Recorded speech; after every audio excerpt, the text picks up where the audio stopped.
Welcome to the Green Entrepreneurship Workshop Series. Bonjour aux séries d'entrepreneuriat vert. Nous attendons encore quelques minutes. Nous attendons qu'il y ait plus de participants. Dans la partie d'en bas de votre écran, vous pourrez sélectionner la langue de votre choix. On commencera bientôt.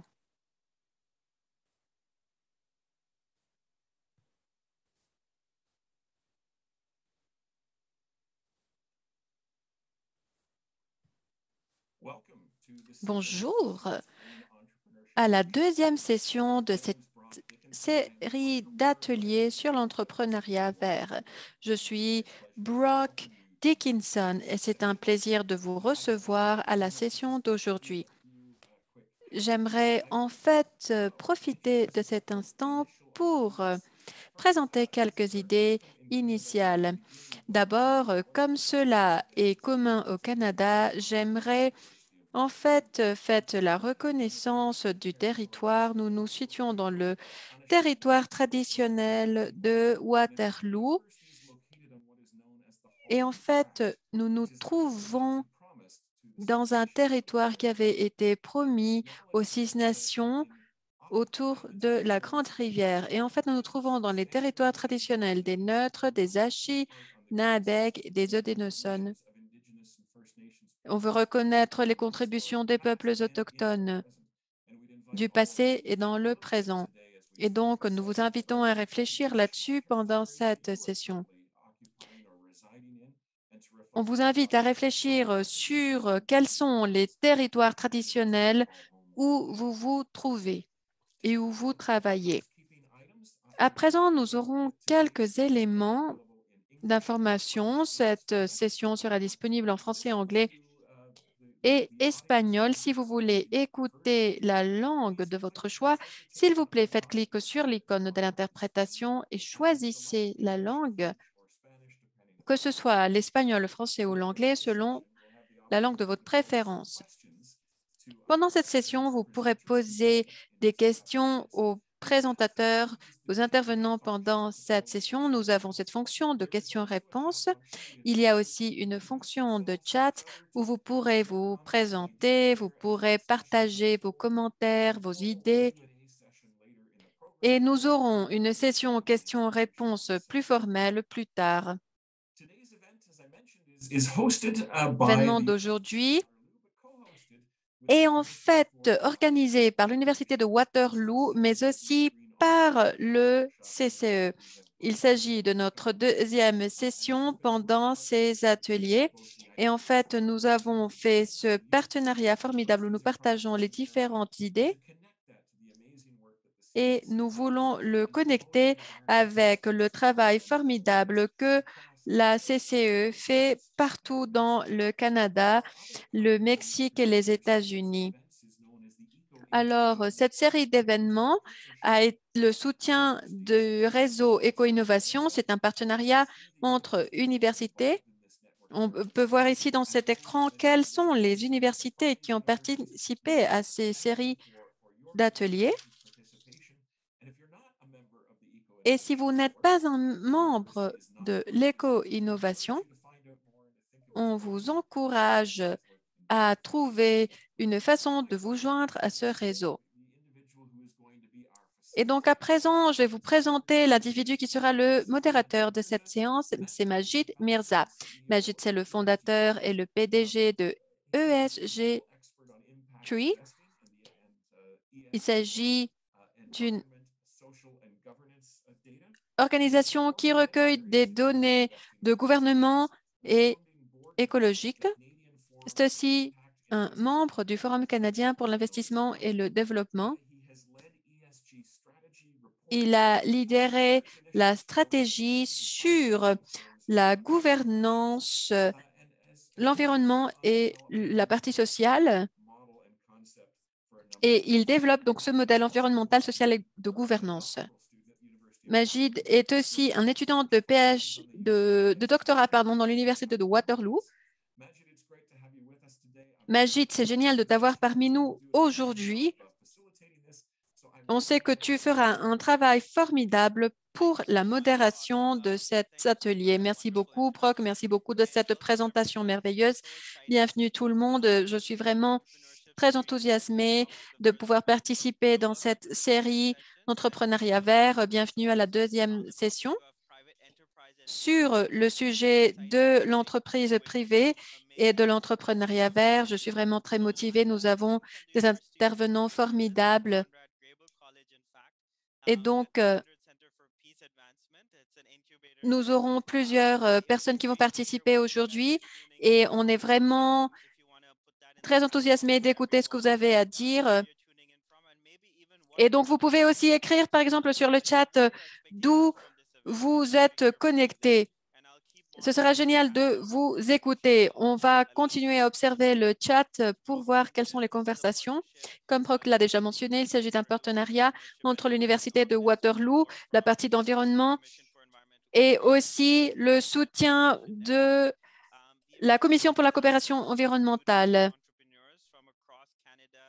Nous voulons donc avoir et inviter des entrepreneurs du Canada, du Mexique, des États-Unis et du monde entier.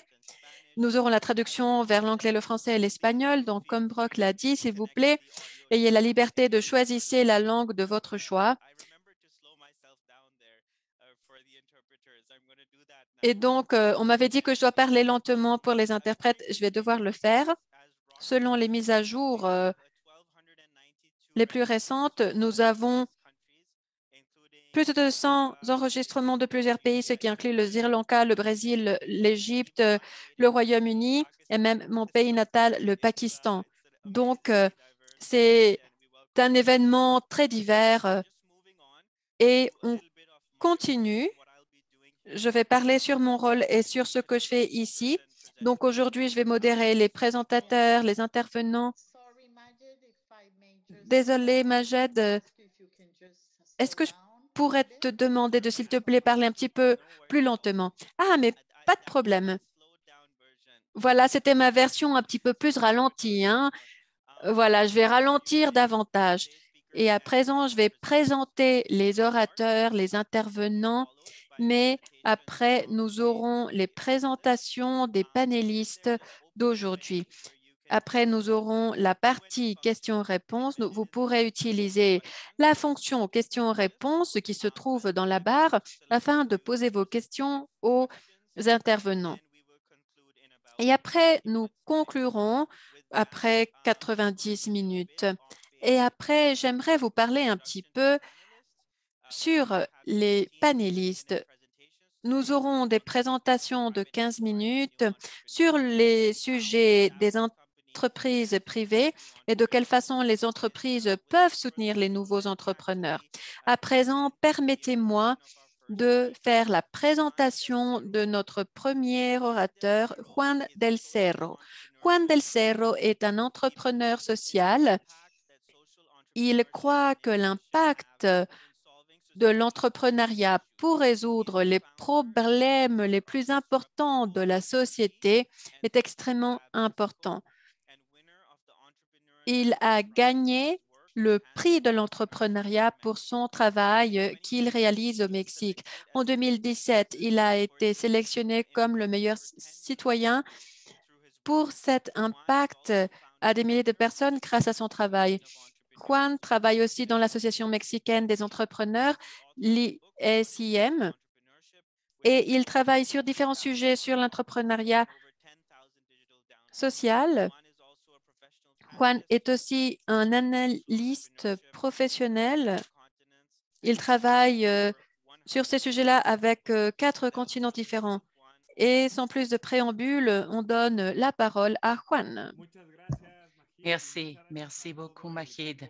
Merci à toute l'équipe de nous avoir invités et d'avoir organisé cet événement si incroyable. Je parle très vite normalement, donc je vais faire un effort très important pour pouvoir parler plus doucement parce que je sais que les interprètes font un travail brutal et pour les aider un petit peu. Bon, je suis très heureux d'être ici dans plus de 70 pays, euh, en, en discutant sur les entrepreneurs, comment est-ce que les entrepreneurs et entrepreneurs en féminin, nous pouvons travailler pour pouvoir augmenter, élargir notre impact. Je vois qu'il y a des personnes de plusieurs pays et je veux bien lire sur le chat où vous êtes, qui est un entrepreneur ou une entrepreneur.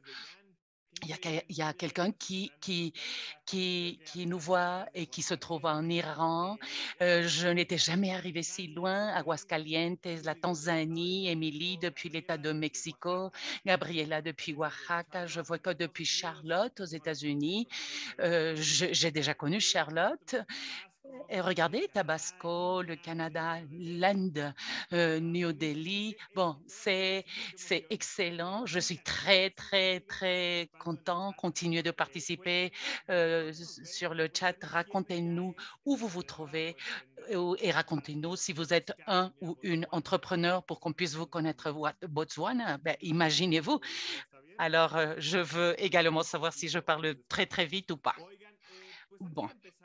Avant de commencer et avant de vous parler un petit peu concernant l'entrepreneurship social et la façon dont nous avons les entrepreneurs sociaux pour travailler dans différentes entreprises, je vais vous donner un cadeau à toutes les personnes qui nous voient de partout dans le monde. Et ce cadeau, c'est le manuel Jedi de l'entrepreneurship social.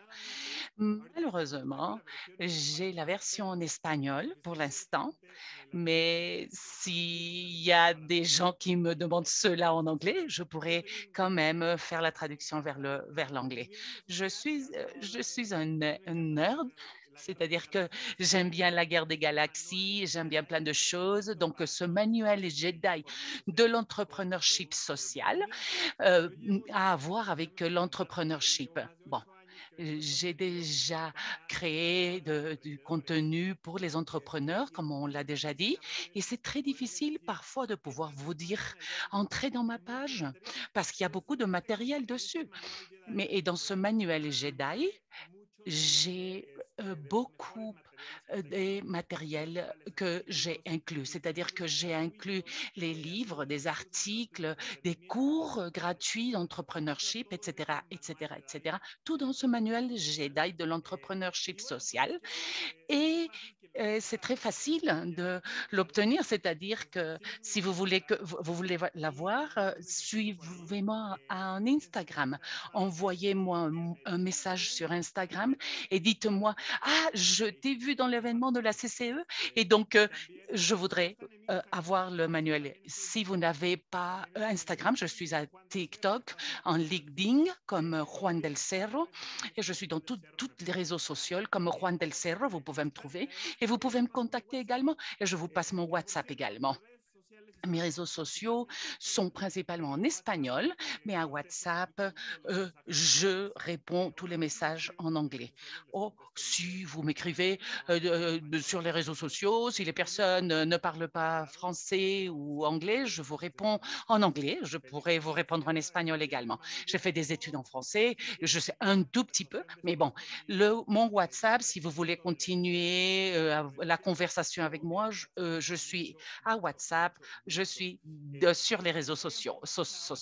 Bon, maintenant, nous allons commencer parce que nous n'avons pas beaucoup de temps et je veux discuter un petit peu avec vous sur comment est-ce qu'on peut faire des collaborations, c'est-à-dire que comment est-ce qu'on peut avoir cet esprit de collaboration.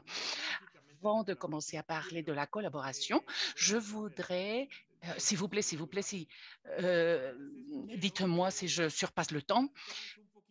Et je veux vous parler des entreprises sociales. Sur le chat, s'il vous plaît, écrivez-moi si vous avez entendu parler de l'entreprise sociale. ce qu'en anglais, on connaît comme un social business. J'ai 10 minutes, donc je dois aller vite. Une entreprise sociale, c'est une entreprise qui nous dit, bon, le monde ne va pas changer tout seul, c'est-à-dire que la pauvreté, les inégalités, l'environnement ne vont pas s'améliorer tout seuls. Donc, nous devons entreprendre des actions. Avant, on nous disait que les entreprises servaient uniquement pour faire de l'argent. Et le succès des entreprises, c'était de faire de l'argent. Mais aujourd'hui, nous savons que ce n'est pas vrai. C'est-à-dire que euh, les entreprises peuvent changer et doivent pouvoir changer la vie des personnes. Ça, c'est une entreprise sociale. L'entreprise sociale nous dit l'impact et les business ne sont pas contre, c'est-à-dire que s'ils s'unissent, ils peuvent potentialiser les deux choses. C'est-à-dire une entreprise sociale euh, c'est une entreprise, bien sûr, qui fait des business, mais qui a une vision pour résoudre une problématique sociale. Et pour ne pas approfondir beaucoup, une entreprise sociale, par exemple, au Mexique, s'appelle Ilu Mexico, c'est-à-dire qu'une entreprise qui vend des panneaux solaires dans des communautés, dans des conditions de pauvreté où il n'y a pas un accès à l'électricité. Et ces panneaux solaires qui en plus ont double impact, c'est-à-dire que nous parlons d'énergie renouvelable, soutenable, et en plus, les personnes qui n'ont pas accès à l'électricité ont accès à cette électricité. Et on leur vend ces panneaux sociaux, mais ils ont finalement de l'électricité. Maintenant que nous savons davantage sur ces entreprises, comment est-ce qu'on peut avoir plus de collaboration? J'ai créé un modèle de 3 niveaux de collaboration que nous pouvons avoir les entrepreneurs vers les entreprises, vers d'autres entrepreneurs. Et je pense qu'en tant qu'entrepreneur, les choses ne peuvent pas être faites toutes seules. Nous devons créer des écosystèmes. Et pour créer, c'est ce modèle, c'est-à-dire j'ai 3 modèles de collaboration. Le niveau plus simple, celui de base, c'est l'échange. Écoute, j'ai ça qui peut te servir à toi. Toi, tu as quelque chose qui me sert à moi. Et donc,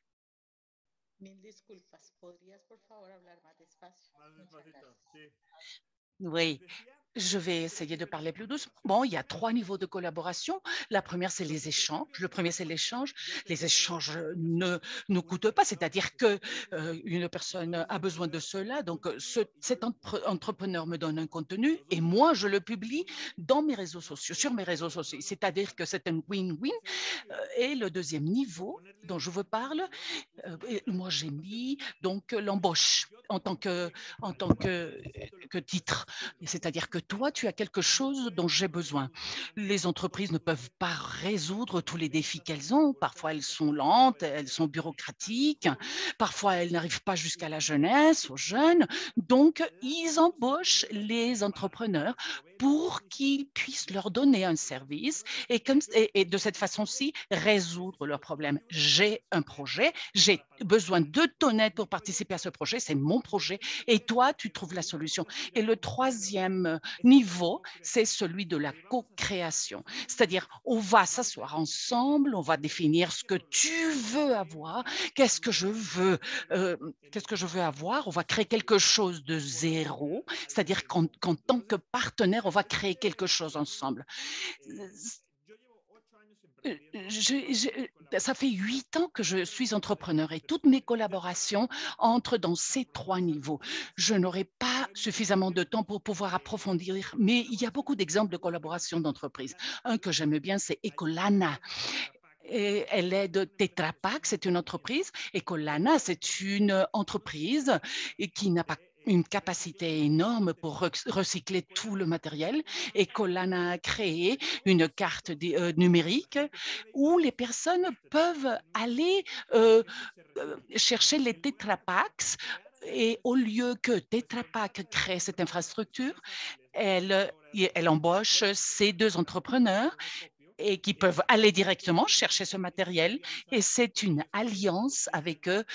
Ils travaillent déjà depuis 6 ans. Et Colana, donc, est une des principales startups au Mexique. Je parle d'un exemple comme il y en a beaucoup, de comment les entreprises peuvent co-créer cette sorte de solution. J'ai d'autres conseils de comment collaborer, de comment participer dans ces alliances. Mais je vous propose donc que pour ne pas surpasser le temps et ne pas prendre le temps des autres, pour les questions-réponses, je pense que j'ai déjà le temps dessus. Et donc, pour pouvoir continuer la conversation pendant les questions-réponses. Il me semble que je dois céder la parole.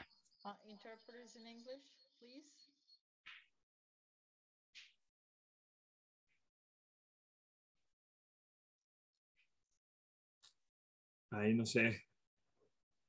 ¿Qué pasó? Si el equipo... Est-ce que je dois continuer? Bon, moi, je peux continuer si vous voulez. I have 2 minutes. OK, tengo 2 minutos. Vous avez 2 minutes. Bon, alors, je profite bien pour vous raconter les conseils. Je suis très conscient du temps. Je vais vous donner, si vous voulez commencer à être entrepreneur, le premier point, c'est n'aide pas. Créer une valeur. Une entreprise sociale ne doit pas croire que si créer un impact social et positif est suffisant. Ce n'est pas suffisant. Mes clients vont me chercher parce que les produits sont bons. Tu as un impact social positif, tu dois être le meilleur produit dans le marché. Tu dois avoir succès, c'est-à-dire que l'entreprise veut atteindre les jeunes, donc tu dois faire une campagne, tu dois comprendre en tant qu'entreprise les jeunes et tu dois considérer les gens comme quelqu'un qui crée une valeur. Il s'agit d'écouter ce que veut dire le succès pour les autres. Deuxièmement, tu dois avoir très clair quelles sont tes valeurs en tant qu'entrepreneur et qu'est-ce que tu ne veux pas négocier. On va te chercher parce que en tant qu'entrepreneur, tu as du succès, tu vas chercher des entreprises. Est-ce que tu es disposé à collaborer? Ou si on va te demander des choses qui vont au-delà de tes valeurs. C'est-à-dire que s'il y a un impact dans l'environnement, c'est-à-dire que, par exemple, si une entreprise qui a un haut niveau de contamination te cherche, si l'impact ne les intéresse pas, s'ils sont uniquement intéressés à nettoyer leur image, tu dois savoir dire non. C'est-à-dire que si tu n'es pas disposé à faire un engagement complet, c'est-à-dire que tu peux leur dire on ne va pas pouvoir collaborer ensemble. D'accord? Et le dernier point, pour terminer, c'est de définir très bien quelle est ta sauce spéciale, ta sauce secrète. Qu'est-ce que tu as que les aliens ne l'ont pas? Les entreprises, parfois, nous savons qu'il y a quelques entreprises qui ne savent pas faire quelque chose. Donc, tu dois expliquer cela à tes alliés et tu vas avoir de relations très longues à long terme. Bon, je sais que le temps est toujours limité, mais au moins, vous avez une vision des collaborations. Et pour terminer, que les entrepreneurs ne vont pas avoir un succès tout seuls, c'est-à-dire qu'ils doivent toujours travailler avec d'autres entrepreneurs ou avec d'autres sociétés. Merci beaucoup. Juan, merci beaucoup pour cela. Il y avait un contenu brillant, si je peux parler. En tant qu'un entrepreneur social moi-même, il y a tellement de choses aussi intéressantes et comme tu l'as dit, il y a toujours le défi du temps, mais on a hâte d'avoir la session de questions-réponses afin d'avoir plus d'échanges sur la partie de la co-création et la collaboration qui sont des concepts très importants. Il y a du contenu de qualité qui a été vraiment condensé dans cette présentation. À présent, on attend la participation de Juan dans la partie questions-réponses et j'aimerais donner la parole à Samira Khan. Samira Khan a été la directrice de Microsoft. Elle parle dans la partie de citoyenneté, dans l'inclusion numérique et dans l'équipe d'inclusion des États-Unis. D'abord, elle travaillait dans l'intersection de l'innovation technologique et l'impact social. Elle crée des partenariats de collaboration et plusieurs produits, ainsi que des idées de marché. Samira a travaillé dans plusieurs entreprises, dans le secteur social et dans le gouvernement pendant plusieurs années. Elle a créé des stratégies et des idées innovatrices. Elle est surtout intéressée dans le partenariat stratégique et des modèles d'innovation à travers le continent américain, l'Asie et le Moyen-Orient. Elle a été consultante et dans la partie asiatique, elle a pu faire un travail dans son organisation. Elle est aussi intéressée par la communication et l'écriture créative. Elle a travaillé dans plusieurs sujets, par exemple le genre, l'autonomisation économique, l'entrepreneuriat des jeunes et le travail vers les ODD. Sans plus de préambule, j'aimerais lui donner la parole. Merci beaucoup. Merci beaucoup de cette présentation si généreuse et si détaillée. Moi, je vais vous parler de cette expérience assez extensive et de tout ce travail chez Microsoft, tout le travail pour avoir un impact social. Et j'aimerais aussi parler aussi sur comment peut-on créer des meilleures collaborations avec les entreprises en elles-mêmes. Aussi, j'aimerais parler sur cette expérience que j'ai eue dans le travail dans les communautés. D'abord, j'aimerais vous donner un petit peu cette vision sur les risques et tout ce qu'on doit considérer lorsqu'on travaille avec des entrepreneurs. En tant qu'une entreprise, il est très important de réfléchir sur comment travailler avec les entrepreneurs, comment faire avancer la vision, la mission et les valeurs. Moi, j'ai eu plein d'expériences sur l'impact social en particulier. Alors, c'est un point clé de travailler avec des entrepreneurs clés qui sont en train de résoudre des problèmes clés sur le changement climatique, l'éducation, la santé, l'égalité, plus amplement vue, etc. Et si on voit la vision de Microsoft, il s'agit vraiment d'autonomiser toutes les personnes et toutes les organisations dans cette planète. Et on ne pourrait pas faire cela si on ne travaille pas avec des entrepreneurs. Et il faut travailler étroitement avec des entrepreneurs sociaux. Si on regarde les différents aspects, comme on l'avait déjà mentionné préalablement dans la présentation, les entrepreneurs comprennent véritablement les communautés. Parfois, ils ont des solutions qui seraient le mieux adaptées aux problèmes de ces communautés. Alors, ils ont les idées que les entreprises ne possèdent pas nécessairement. Ils peuvent mettre à l'échelle ces plans que les entreprises ne peuvent pas mettre à l'échelle nécessairement. C'est-à-dire, par exemple, les entreprises n'ont pas cette capacité de mettre à l'échelle l'innovation au même rythme. Alors, de quelle façon peut-on construire la confiance de la communauté? Une façon de bâtir cette confiance, c'est d'avoir le client et l'individu au centre. Et cela sera très important pour comprendre véritablement cette communauté. De quelle façon va-t-on le faire? Il faut réfléchir à cette communauté, il faut réfléchir à l'innovation spécifique. De façon très similaire, les entreprises réfléchissent aux clients. Ils veulent répondre non seulement à la partie de l'utilité. L'impact, c'est quelque chose de très important. Et pour cette raison, il faut créer des partenariats, cette collaboration et des systèmes pour résoudre des problèmes. Il faut faire participer les gouvernements, les organisations de base sur le terrain, les communautés. Parfois, nous voyons qu'il y a plusieurs programmes qui existent et de façon similaire, il faut lutter pour l'égalité. C'est très important de comprendre cela du point de vue de la communauté.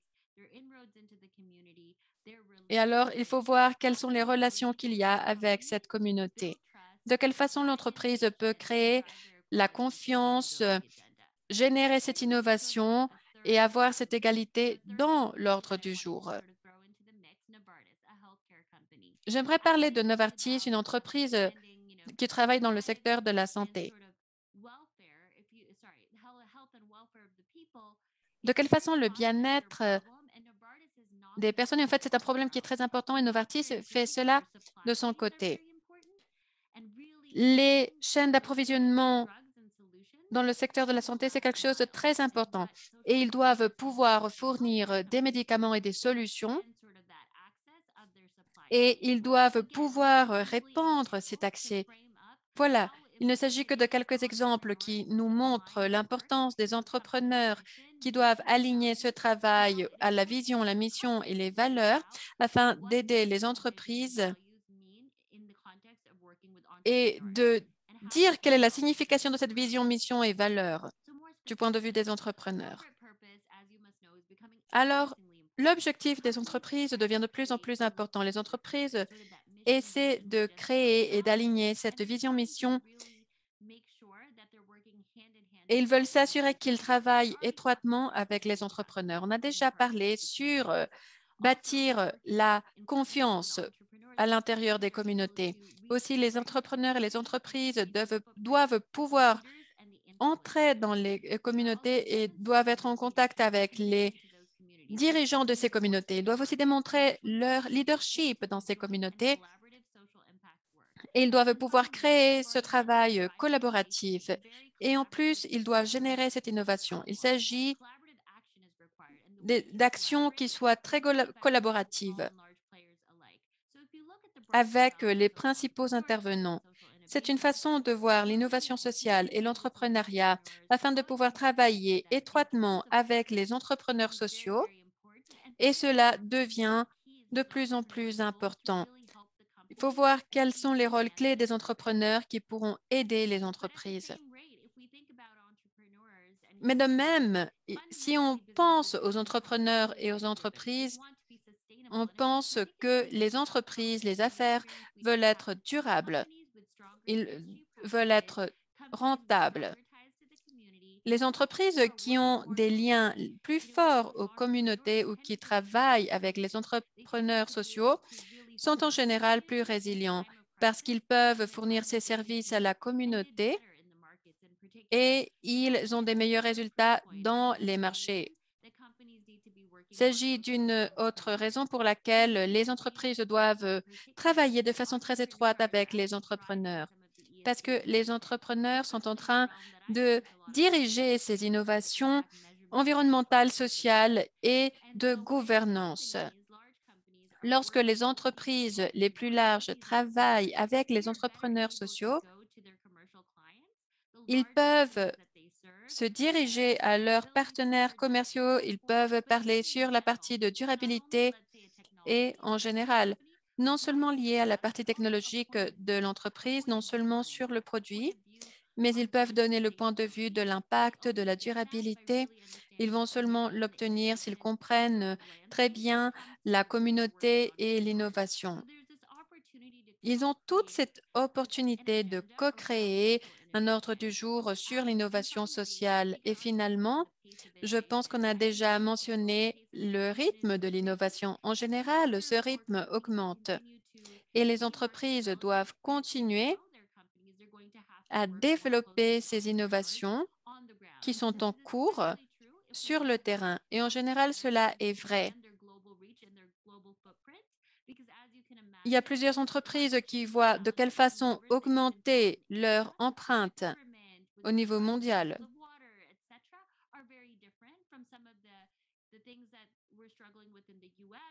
Et on voit qu'il y a certaines problématiques qui sont très différentes, par exemple ici aux États-Unis ou dans d'autres pays. Et donc, il faut vraiment pouvoir comprendre les problématiques. Et une des meilleures façons de le faire, c'est de travailler avec les personnes qui se trouvent sur le terrain.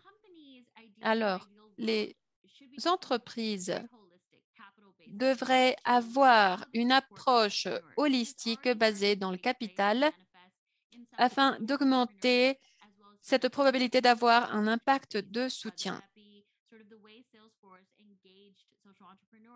Par exemple, ils pourraient travailler avec les entrepreneurs sociaux pour créer différents programmes. Les entreprises n'ont pas seulement la partie du capital financier, c'est-à-dire il y a plusieurs types de capital. Allons, réfléchissons au capital financier. En général, dans le passé, on avait quelques dons ou quelques subventions aux entrepreneurs sociaux. Et cela a été fait dans les premières étapes du trajet des entrepreneurs. Mais ils ont aussi besoin d'investissements d'impact. Ils recherchent des prêts. On doit vérifier quel est le capital qui est fourni aux entrepreneurs afin de construire un système autour d'eux, un système qui puisse les renforcer, les rendre plus forts et afin d'avoir un plus grand impact. Les entreprises, parfois, ont quelques programmes de financement. Et voilà, c'est la partie du capital. Nous avons aussi le capital intellectuel afin de pouvoir construire ensemble un impact social plus grand. Nous avons aussi le capital relationnel, culturel et social. Cela s'agit de ces relations que nous construisons avec les communautés.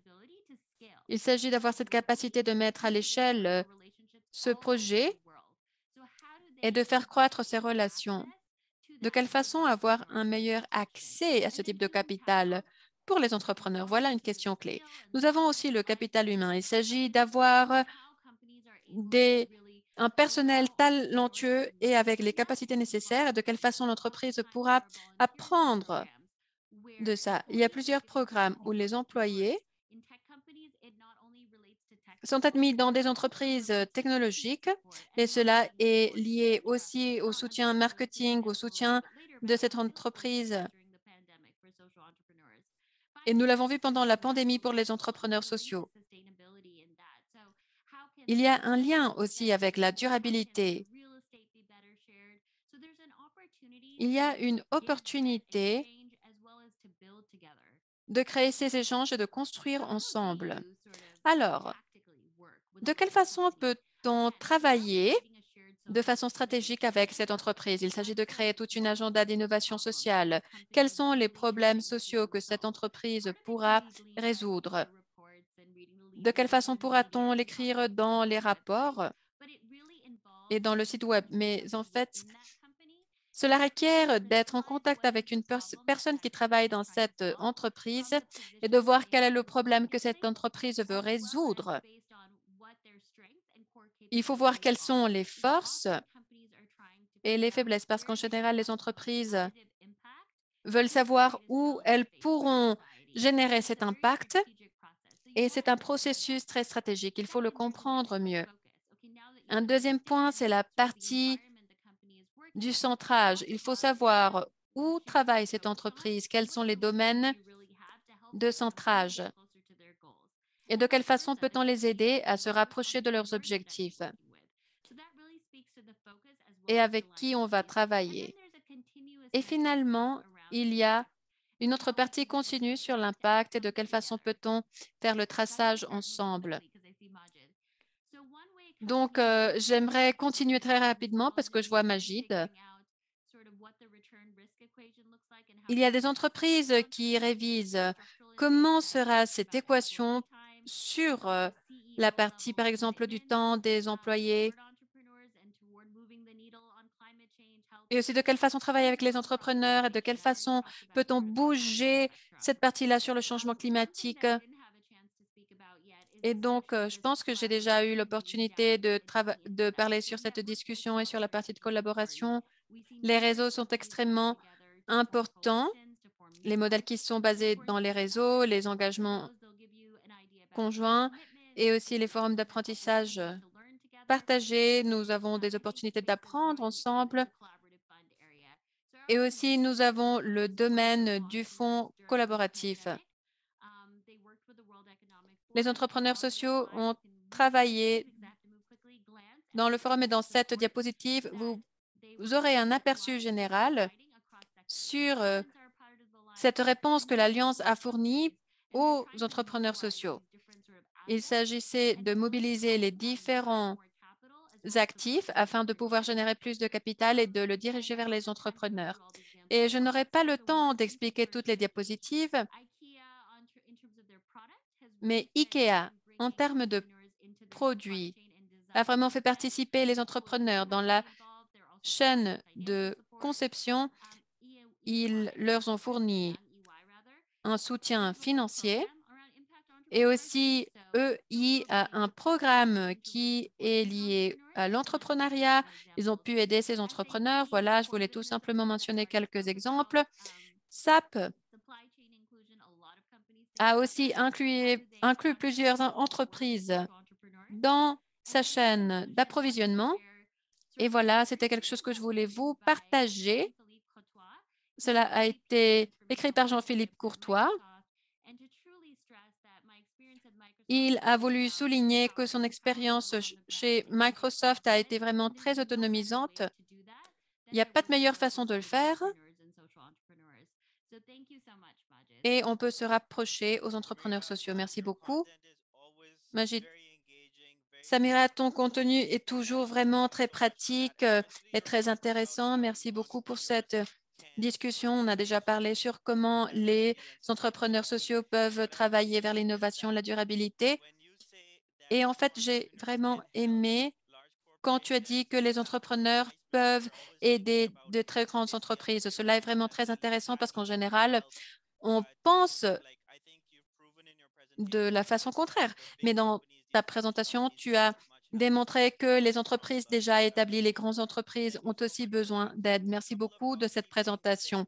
On a encore quelques petites consignes et quelques petites informations. S'il vous plaît, on vous rappelle de ralentir pour les interprètes. Moi, je vais essayer de parler doucement et les intervenants, s'il vous plaît, parlez doucement aussi. Un deuxième rappel, je vais présenter le Dr. Trevin Staten, mais j'aimerais vous dire d'abord que nous aurons notre session questions-réponses. S'il vous plaît, utilisez cette fonction questions-réponses afin de poser vos questions aux intervenants. À présent, je vais présenter le Dr. Trevin Staten. Le Dr. Trevin Staten est le leader conseiller chez Deloitte Canada. Avant de s'unir à Deloitte, il était le chef et le président senior de la Chambre canadienne de commerce, une des associations les plus grandes au Canada qui représente plusieurs entreprises. Il a été consultant dans le bureau du Premier ministre. Il a aussi travaillé parmi plusieurs fonctionnaires publics. Il a travaillé vers la diversification, la croissance et plusieurs stratégies de croissance. Il participe dans le comité de l'OECD et aussi dans l'université. Trevin a contribué dans plusieurs thématiques économiques, dans plusieurs programmes journalistiques. Merci beaucoup de participer, Trevin. Merci beaucoup pour cette présentation. Comme on l'avait mentionné, c'est un sujet que je prends vraiment à cœur.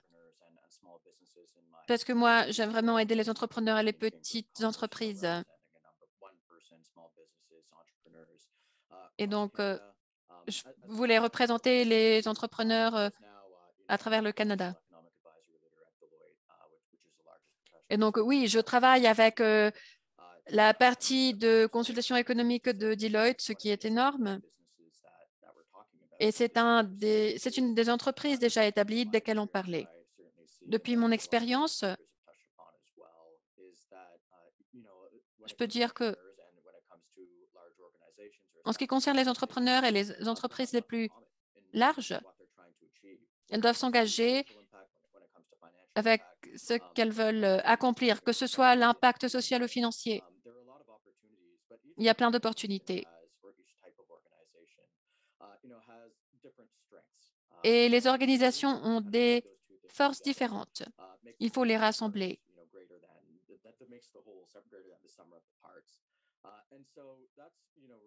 Et alors, c'est quelque chose sur ce qu'on va se centrer pendant cette présentation aussi. Je vais partager mes diapositives. Alors, je pense que c'est assez sûr de dire, et les gens l'ont déjà mentionné, donc moi, je suis un économiste et évidemment, l'économie change rapidement ces jours-ci. Quelque chose dans lequel on se centre chez Deloitte et dans plusieurs autres grandes entreprises, on est en train de dire en fait que la technologie change très rapidement. Et les petits entrepreneurs sont ceux qui dirigent une bonne partie de ce changement. Nous avons des changements de certaines façons. D'abord, notre impact social, on le prend très au sérieux. En ce qui concerne la société, mais aussi en ce qui concerne améliorer l'économie. Nous voulons aussi aider ces innovations économiques en aidant les entrepreneurs. Plusieurs personnes ont déjà parlé sur cet écosystème qui a été créé, mais plusieurs entreprises veulent opérer et veulent soutenir les entrepreneurs. Deuxième point, quelques entreprises établies veulent se transformer. Alors, elles vont rechercher ces entrepreneurs plus agiles, plus osés. J'aimerais me centrer dans ces services d'une façon à deux voies. Lorsqu'il s'agit de l'impact social, on se rapproche aux entrepreneurs. Mais aussi lorsqu'il s'agit d'opérer cet écosystème créé par ces différentes organisations. Et aussi, il y a plusieurs entreprises qui vont embaucher des entreprises plus petites qui vont leur aider dans plusieurs activités. Ces entreprises ont subi plusieurs transformations à travers le temps. Et donc, ils pourront aider avec ça. Il y a aussi cette idée d'avoir cet état d'esprit entrepreneurial ou cette pensée entrepreneuriale. Et il faut rassembler ces choses. En ce qui consiste l'écosystème économique, qui est très important lorsqu'on parle de, par exemple, attirer des investissements. Il y a plusieurs façons de travailler avec des entrepreneurs et j'aimerais vous donner quelques exemples. Donc, par exemple, vous pouvez vous rapprocher d'une très grande banque pour vérifier quel est cet impact social. Il faut vérifier de quelle façon nous pouvons soutenir les entrepreneurs innovateurs afin de générer cet impact social. Puisque nous sommes déjà une entreprise très grande.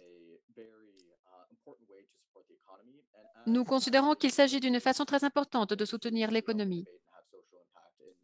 Il faut aider à générer cette innovation et cet impact social. Au lieu de créer les choses nous-mêmes, on a vu qu'il y a des entrepreneurs qui font des choses formidables. Et alors, on aimerait soutenir des causes auxquelles on croit. Récemment, nous avons créé Blue Ventures au Canada et dans d'autres pays aussi. On se centre dans le positionnement par rapport aux groupes minoritaires et améliorer leur équité.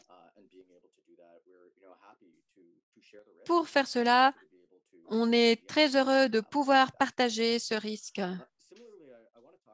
De façon similaire, j'aimerais parler sur les organisations et ce qu'ils ont en termes de tutorat,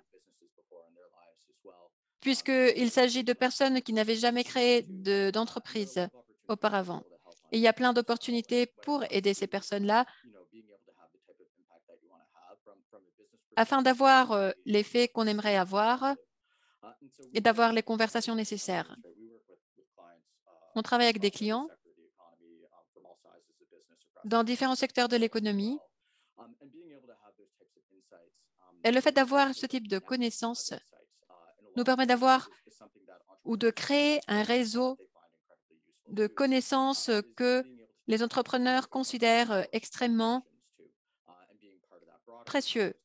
Ils peuvent faire partie de cet écosystème. Et finalement, il y a aussi la partie de la fusion et des acquisitions, desquelles on parle aussi tout le temps. Et c'est une façon que nous voulons faire constamment aussi. Mais ce que nous essayons de faire dans l'économie, c'est-à-dire nous considérons que le changement climatique est vraiment quelque chose de très important. Et c'est une des priorités, des responsabilités qu'on veut assumer. Et on est fiers d'avoir une charte de conciliation avec les peuples autochtones aussi. Mais voilà, ce sont des priorités que l'on a.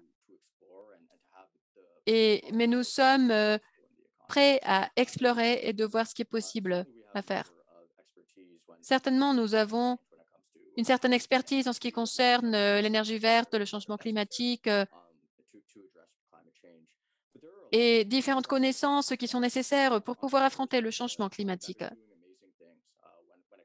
Mais nous savons qu'il y a des entrepreneurs sociaux qui font des choses formidables aussi en ce qui concerne, par exemple, l'utilisation du blockchain ou du recueil de données. Et ils nous aident à améliorer notre propre organisation et à mesurer notre propre impact climatique. Et donc, évidemment, on est très reconnaissant des entrepreneurs sociaux qui nous aident avec ces sujets-là.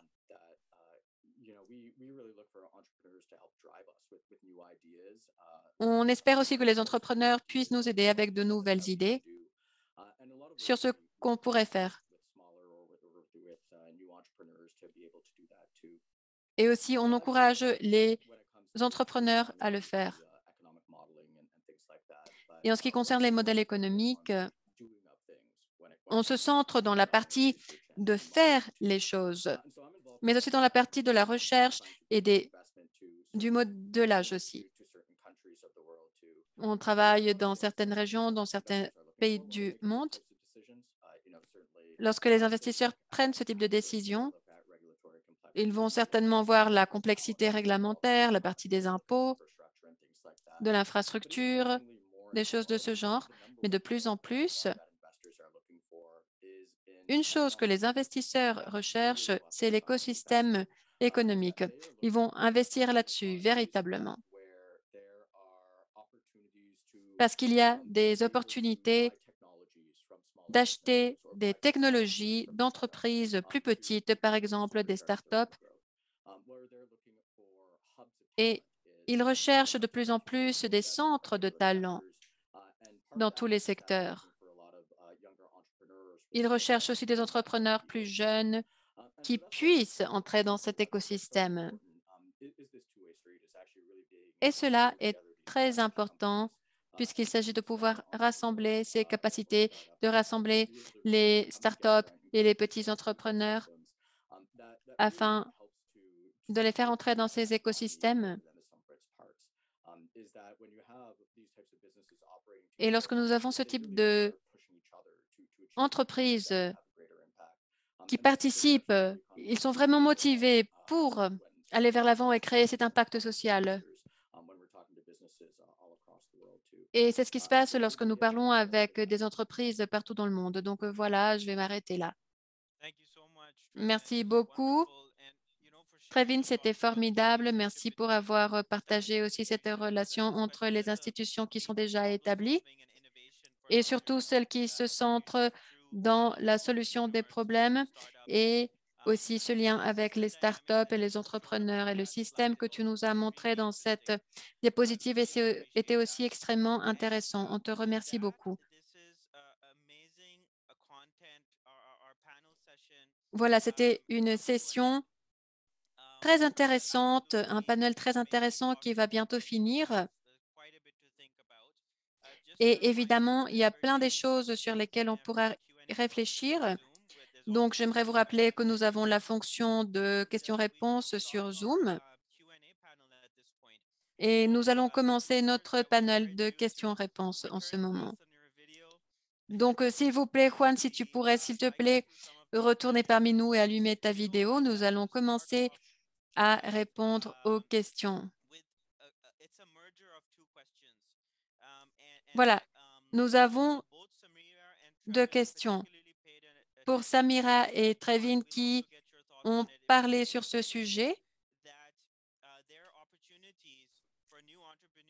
Les opportunités pour des nouveaux entrepreneurs de contribuer aux innovations, de contribuer à la durabilité et à la solution de problèmes. Mais il y a deux aspects là-dessus. De quelle façon pourront-ils avoir accès à ces entreprises plus grandes? Avez-vous des expériences? Je ne sais pas si vous avez pu avoir des expériences de l'autre côté. Et après, on continue avec le deuxième aspect de cette question. Qui aimerait commencer, s'il vous plaît?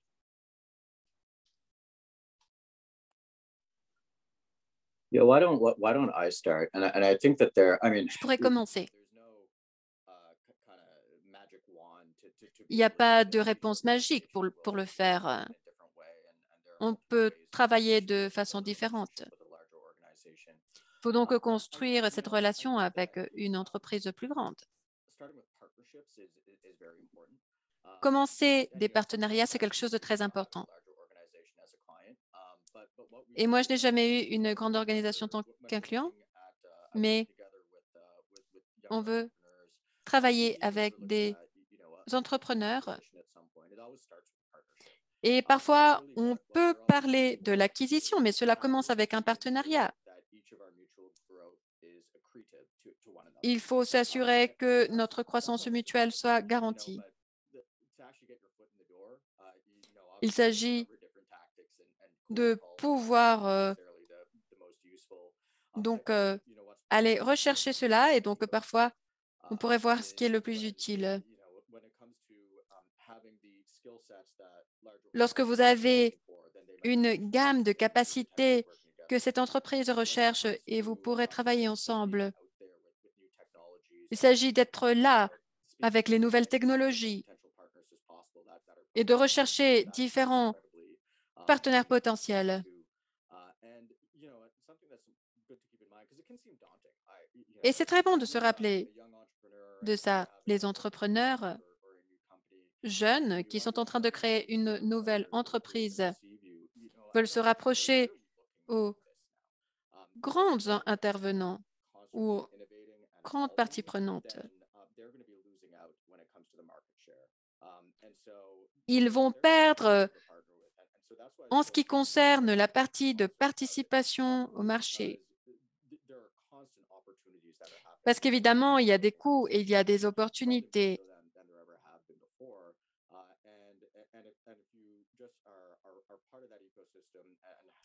Et ils font partie de cet écosystème. S'ils commencent à avoir ces conversations,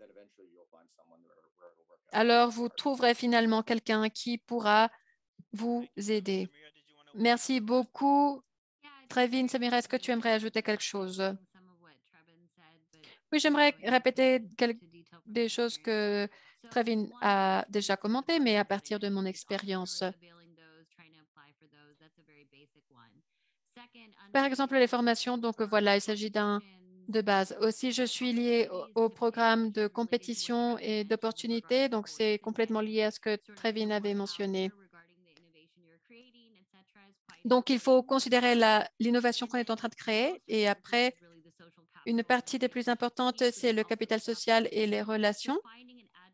Il faut pouvoir trouver un champion ou un représentant qui soit aligné à cette mission et qui croit vraiment à cette technologie. Et il faut le souligner. Ils doivent faire partie de vos conversations afin de créer ces partenariats où vous pouvez créer un pilote ou quelque chose. Et ça fait partie de ça aussi. Je sais que parfois, les entrepreneurs se centrent dans leurs innovations actuelles. Mais si on voit par exemple la pandémie ou ce qui a lieu en Ukraine, et si vous avez une technologie qui pourrait être utile dans ces zones, je pense qu'il serait assez intéressant de pouvoir explorer cette possibilité afin d'avoir une opportunité d'avoir un vrai pilote avec une grande entreprise.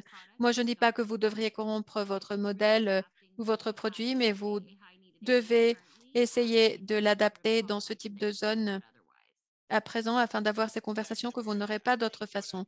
Merci beaucoup, Samira. Et je pense que ce que j'entends de ta part et de Trévin, c'est que parfois, le fait de se rapprocher à une grande entreprise et de façon individuelle, bon, cela pourrait avoir quelques barrières, mais il faut pouvoir créer un pont entre des plus grandes organisations et des petites organisations. Il faut créer quelques mécanismes. Il faut donc voir quelles sont les associations ou les organisations qui font partie de la concurrence. À présent, on a une deuxième question pour toi. On avait déjà parlé sur la co-création parmi d'autres sujets. De quelle façon vois-tu cette gestion de risque pour les grandes entreprises? Parce que les grandes entreprises ont cette tendance de travailler avec d'autres grandes entreprises et des entreprises établies afin de pouvoir gérer les risques. De quelle façon ton modèle peut faciliter cette gestion de risque entre les entrepreneurs et les grandes entreprises? Oui, je voudrais ajouter rapidement un tout petit peu à la question précédente. La plupart des entrepreneurs, souvent, et entrepreneurs en féminin, n'arrivent même pas à avoir le premier contact avec les entreprises parce qu'ils ont peur ou ils croient qu'ils ne sont pas préparés suffisamment ou parce que la start-up ne se trouve pas au niveau des entreprises. Moi, je leur dirais que depuis le côté de l'entrepreneur, il faut prendre des risques. Ils doivent aller pour leur dire, il faut sonner les portes, il faut envoyer les messages à des personnes, des entreprises à LinkedIn, par exemple. Là, par exemple, on n'a pas eu des événements présentiels, mais parfois, tu serais surpris de voir que les personnes sont assez accessibles. Et on le voit avec Samira et avec notre collègue. Et dans quelques entreprises, les gens sont vraiment aimables. Et si tu as l'accès, après, tu verras bien comment apporter cette valeur. Mais numéro un, la barrière, c'est la peur. Alors, concernant le risque, moi, je pense qu'il est très important que les entrepreneurs sachent où ils se trouvent et qu'ils essaient, et sans être très ambitieux, qu'ils sachent présenter ce qu'ils veulent des entreprises. La plupart des entreprises voient la valeur des entrepreneurs à ce qu'ils peuvent se tromper de façon bon marché. Ce n'est pas la même chose que Microsoft fasse une erreur ou un entrepreneur. Les entrepreneurs pensent de façon différente aux entreprises, c'est-à-dire que si toi, tu proposes un pilote comme il me semble que Samira l'a dit, ou si tu travailles de la main, tu pourras réagir beaucoup plus vite pour qu'une entreprise vite lance un nouveau produit, une nouvelle initiative. Ça prend des mois. Un entrepreneur peut, dans une petite entreprise, en 2 semaines, avoir une initiative nouvelle, peut proposer quelque chose de nouveau. Par exemple, si tu n'es pas sûr de ce que tu peux faire, de tes capacités, de la valeur ajoutée que tu peux donner en tant qu'entrepreneur, il ne faut pas vouloir avoir tout le gâteau complet. C'est-à-dire que il ne faut pas considérer des millions, c'est-à-dire qu'il faut quand même continuer une relation. Moi, par exemple, quand j'ai commencé, j'ai voulu vendre des projets très larges, des choses énormes, mais on n'avait pas la sécurité qu'on avait les habiletés, le savoir-faire suffisant pour avoir du succès dans ce projet. Donc, il faut faire petit à petit et au fur et à mesure, après, tu considéreras des projets plus ambitieux.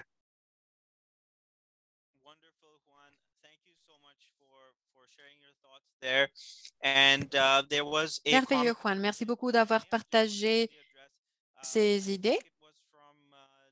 Il y avait aussi une autre question, je pense que c'était de Louise Berrou, sur comment peut-on être en contact avec Samira? Est-ce qu'on aurait son email et son LinkedIn? Donc, on va le partager. On continue avec la question suivante, Samira. Donc, en mentionnant ton nom, cette question est pour toi. Dawson se demandait, depuis tout ce temps chez Microsoft, de quelle façon vois-tu cette mission de Microsoft au niveau local pour créer ce lien avec les startups et les entrepreneurs? Quels sont les programmes, etc., que tu as vus pendant ce temps chez Microsoft? Oui, Microsoft a un programme d'entrepreneuriat et à présent, je vois plus, mais il y a un programme qui est surgi pendant la pandémie, qui est mondial. Et ce qui est intéressant, c'est cette approche sur l'entrepreneuriat social et l'entreprise sociale qui sont traitées de même façon que d'autres startups. Nous voyons cette différence entre le soutien à la partie sociale et à la partie des entreprises. Et je pense que c'est très important parce que c'est ça dont les entreprises ont besoin pour croître du capital, du soutien aux entreprises. Vous avez besoin de plusieurs choses. Il y a ce composant de l'entrepreneuriat qui donne cet accès à la technologie, qui donne du crédit, qui donne du soutien aux entreprises. Et dans certains cas, il y a des compétitions qui existent pour un sujet spécifique. Par exemple, il y a un fonds climatique, donc je pense que c'est un engagement très enthousiasmant, mais aussi, moi, j'ai été en train de travailler dans la partie de l'impact. Je voulais connecter les personnes afin qu'ils puissent mettre à l'échelle leurs opportunités et leurs emplois. On a eu plusieurs conversations avec des entrepreneurs sociaux et on se centrait dans ce sujet-là. Depuis la perspective des affaires, on a vu où ils se trouvaient dans plusieurs endroits aux États-Unis. Il y a des entreprises plus grandes qui essayaient de résoudre des problèmes et ces conversations étaient vraiment très actives et très dynamiques. Merci, Samira. C'est génial. Nous avons une question très intéressante aussi de Gabriel. C'est une question générale pour tous les orateurs. Donc, s'il vous plaît, vous pouvez participer. Alors, la question, c'est que le partenariat entre entrepreneurs, c'est quelque chose de très positif. Mais il se demande si le fait d'avoir des partenariats avec des entreprises déjà établies pourrait limiter l'innovation. Est-ce que les entreprises établies vont permettre aux entreprises start-up d'être uniques et de...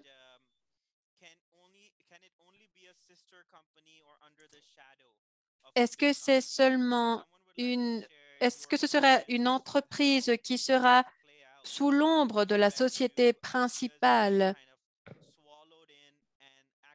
Est-ce que ces entreprises start-up vont être absorbées et en fait, est-ce que cela irait contre la promotion de l'innovation et des start-up? Qui veut répondre? Désolée. J'ai une réponse d'une phrase. Il y a des façons de le faire sans être absorbé par une grande entreprise.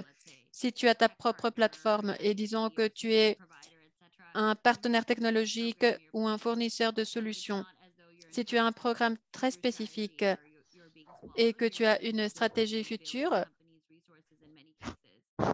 il y a des entreprises donc qui pourront être absorbées. Mais dans cette trajectoire de partenariat, évidemment, c'est un risque, ça le sera toujours, mais ça dépend des limites que la start-up établira. D'accord, Juan, tu veux commenter? Oui, merci. Et j'arrive un petit peu après à cause de la traduction, de l'interprétation, mais moi, je pense que je vois les choses complètement de l'autre côté. C'est-à-dire que les entreprises s'élargissent quand ils reçoivent les entrepreneurs. Pour avoir les conditions et pour respecter les conditions des entreprises, tu dois améliorer le niveau de tes politiques d'administration, des résultats de ta technologie, de tes résultats. C'est-à-dire que cela t'oblige à augmenter les résultats de ton travail. Si tes entreprises ou si tes clients sont des grandes entreprises, tu dois continuer à améliorer, c'est-à-dire que tu dois proposer des services différents et nouveaux, des projets ambitieux au-delà de ce que tu es habitué à faire. Il me semble que tu dois bien sûr, tu dois penser à ce que tu as quelques risques. Il y a des entreprises qui ont des politiques de paiement qui sont très agressives pour des petites entreprises. Cela pourrait être risque. Il y a des entreprises qui vont exiger une quantité de réponse ou une vitesse dans la réponse et tu n'étais pas préparé à donner cela. Il y a des risques, bien sûr, mais dans mon expérience, les entrepreneurs s'élargissent et ils grandissent beaucoup quand ils travaillent avec beaucoup d'entreprises. Ça dépend de la start-up, bien sûr, et ça dépend de l'entreprise que tu as. Mais si tu ne veux pas avoir 20 grands clients ou des grands alliés, des alliés importants, tu vas te limiter, bien sûr, à des clients petits, à des petits projets. C'est-à-dire que c'est quelque chose de naturel de vouloir aller de l'avant.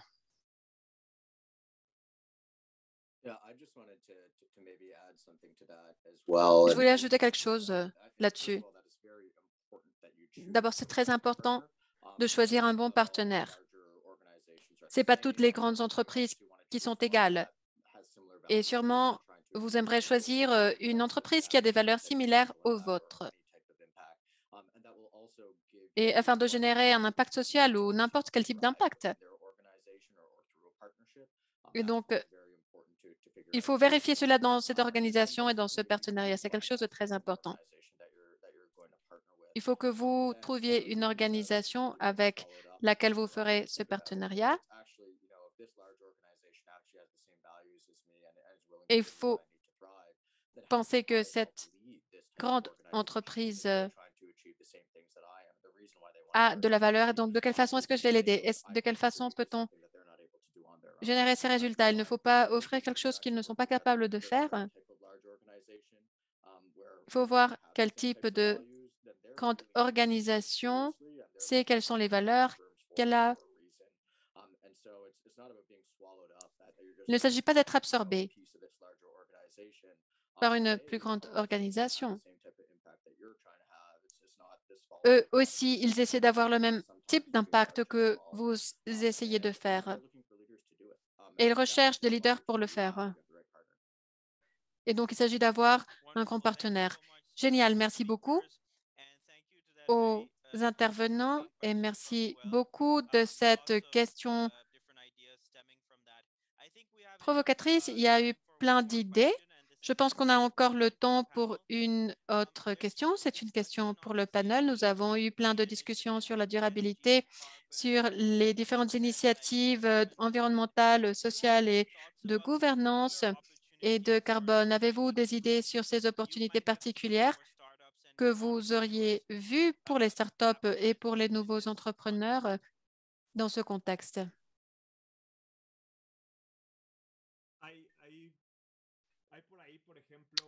Par exemple, il y a eu une opportunité très intéressante dans la neutralité du carbone concernant cette... Pour beaucoup d'entreprises, cela, c'est une priorité, l'empreinte de carbone, les énergies renouvelables, les énergies durables en Amérique latine. Dans les sujets de l'environnement, il y a quelques tendances comme la neutralité du carbone, l'énergie renouvelable. Ce sont des opportunités très intéressantes. Et une autre, il y a quelque chose, et c'est quelque chose que Travis et Samira ont déjà mentionné. Je vois beaucoup de projets d'entrepreneurs corporatifs, c'est-à-dire que les entreprises cherchent à ce que quelqu'un puisse chercher des solutions à l'environnement. La chose que je dirais, c'est quels projets, quelles entreprises a des convocations. Microsoft en a.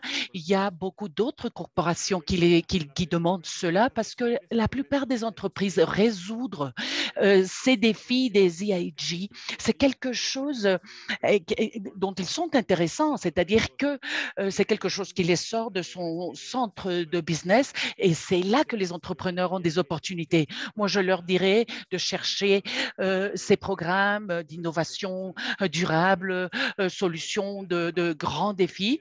Et en particulier, il y a quelques sujets où il y a plus intérêt que d'autres. C'est le thème du carbone, le thème de la diversité également. Le thème de la diversité aujourd'hui, la diversité du travail, est un thème qui est très important. Et Samira l'a déjà dit également, voyez ce qui se passe dans le contexte global. Bien sûr que les effets de ce qui se passe en Europe avec l'Ukraine et la Russie, cela va présenter quelques tendances du marché. L'accès à quelques produits, la limitante à l'accès d'autres choses, cela va faire que les entreprises cherchent quelques entreprises qui trouvent ces solutions à ces défis. Merci beaucoup, Juan, pour ces commentaires et pour ces recommandations et ces choses à observer. Samira et Trevin, avez-vous des commentaires là-dessus? Oui, et je voulais en fait parler d'un domaine sur lequel les entreprises réfléchissent peut-être de façon secondaire, peut-être le secteur humanitaire, les besoins humanitaires, je dirais que la chaîne de valeur humaine, c'est aussi un autre domaine qui n'est pas si mûr comme la partie environnementale. Mais il faut aussi vérifier les environnements réglementaires et législatifs qui seront liés à l'innovation pour pouvoir bien profiter de ces opportunités. Je ne suis pas sûre s'il y a des choses à ajouter. Moi, je parle des types d'entreprises différentes tout le temps. Plusieurs entreprises, en fait, se centrent sur les personnes. Beaucoup d'organisations qui ont cette expérience sur la diversité et l'équité aussi, et ils ont ces capacités. C'est quelque chose que l'on peut voir à travers les secteurs et les régions. Et c'est le genre de sujet sur lesquels les gens se centrent. Génial, nous avons du temps pour une question finale. Pendant les 10 dernières minutes, Trevin, si cela te va bien, c'est une question qui est pour toi, qui dit, Trevin, est-ce que vous aidez les entrepreneurs qui ont des idées d'affaires? Est-ce que vous les aidez donc à croître et à devenir une entité réelle des affaires? S'ils ont déjà un produit faisable ou est-ce que cela peut être fait dans une étape préalable? Cela peut être fait dans une étape préalable. Donc, évidemment, nous avons des fonds plus larges, mais nous aidons aussi des personnes qui ont différentes idées. On peut aider aussi cela de façon individuelle. Si vous avez une très bonne idée, il n'y a certainement pas de limitation là-dessus. Génial, Trevin. Merci beaucoup pour cette réponse. Après cela, j'aimerais remercier les intervenants qui ont participé de façon si active et qui ont participé pour le sujet d'aujourd'hui, qui nous ont expliqué de quelle façon les entreprises déjà établies s'engagent dans cette discussion et peuvent aider les startups. J'aimerais remercier les membres, tous les intervenants. On sait que vos agendas ou vos emplois du temps sont très serrés. J'aimerais remercier tous les participants pour cette participation. Je ne vais pas finir cette session, pas encore. On vous remercie de vos questions, de votre participation et aussi quelques appels qui ont été faits. Nous avons des personnes qui participent à cette session depuis Montréal, depuis la Tanzanie. Et j'aimerais donc donner la parole à Brock Dickinson. Merci, Brock. Merci. C'est un très bon travail de modération. Il y avait plein de questions qui surgissaient et tu as fait vraiment un très bon travail pour modérer cette séance, Majid. Il y a eu une question qui vient de surgir sur le chat et permettez-moi de vous dire que ces séances sont enregistrées et dans le futur, à la fin du mois de mars, ces séances seront publiées, elles seront disponibles avec tous les liens et toute l'information. Et vous pourrez les voir. Mais nous avons eu un contenu formidable. On pourra y revenir. On pourra vous envoyer les diapositives afin que vous ayez accès à toutes ces ressources. Avant de clore, j'aimerais donc parler des différentes initiatives du CCE, des initiatives pour la jeunesse, et aussi c'est le coordinateur pour la partie de l'engagement et la partie de l'inclusion. Ben, on te donne la parole. Merci beaucoup, Brock, et merci beaucoup aux panélistes pour cette conversation si utile, non seulement pour les recommandations pratiques sur les entrepreneurs aujourd'hui. Avant de clore, j'aimerais profiter de cet instant pour parler du défi d'innovation du CCE. Et en fait, cela est pour vous tous qui avez participé aujourd'hui et qui pensaient aux différentes solutions depuis vos communautés. Le défi de l'innovation de la jeunesse du CCE, j'aimerais l'expliquer. Nous travaillons avec la jeunesse dans la partie nord du continent américain et, par exemple, ces jeunes travaillent sur le processus de différents produits chimiques, etc. Et pendant ce temps, on aimerait offrir aux innovateurs jeunes et aux entrepreneurs jeunes des opportunités de réseautage et l'opportunité de présenter leurs solutions au ministre de l'Environnement du Canada, du Mexique et des États-Unis. Nous allons donc ouvrir cette même opportunité aux jeunes entrepreneurs qui ont travaillé sur les problèmes liés à la COVID et aux problèmes environnementaux au même temps. On veut donc vous encourager à visiter le site de la CCE afin de connaître ce que vous pouvez faire pour renforcer les solutions environnementales et de relèvement de la COVID-19 aussi. S'il vous plaît, visitez le site de la CCE pour apprendre davantage. Et